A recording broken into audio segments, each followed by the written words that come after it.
Dans cette boucherie de Langueux, la viande de porc figure en bonne place sur l'étal. Et pour cause, depuis 3 mois, l'artisan vend du porc authentique élevé sur paille. Après 27 ans de carrière, Patrick Boutret fait un choix, celui de sortir du circuit habituel. Quand vous travaillez un porc traditionnel comme je travaille actuellement, et par rapport au porc avant, la texture c'est surtout une question de texture de viande, ça n'a rien à voir.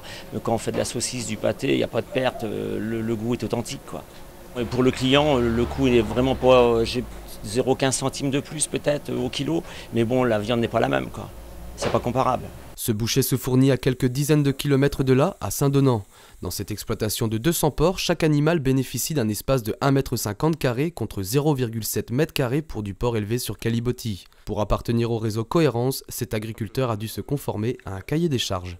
La différence avec mon système d'avant, c'est qu'aujourd'hui, nos animaux ont plus d'espace, leur alimentation est garantie sans OGM, sans antibiotiques. Maintenant, c'est nous qui vendons nos porcs, c'est nous qui les commercialisons, c'est nous qui avons établi un prix avec nos bouchers, en accord avec nos bouchers, et nous avons établi un prix qui est bien sûr rémunérateur pour l'éleveur. Rémunérer l'éleveur en respectant l'animal, l'environnement et le consommateur, tel est le but du réseau Cohérence qui n'hésite pas à remettre en question le système actuel. L'agriculture ne nourrit pas.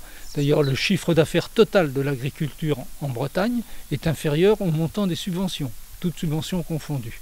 C'est un peu inquiétant. La Bretagne est première ou deuxième productrice globalement de produits agricoles et avant-dernière en chiffre d'affaires.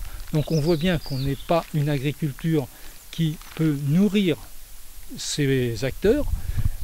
On a essayé de mettre en place un système beaucoup plus rémunérateur pour l'agriculteur et beaucoup plus respectueux de l'environnement. La production porcine, un sujet important de ce réseau créé en 1997 et qui met en synergie plus d'une centaine d'associations de producteurs, consommateurs et protecteurs de l'environnement du Grand Ouest.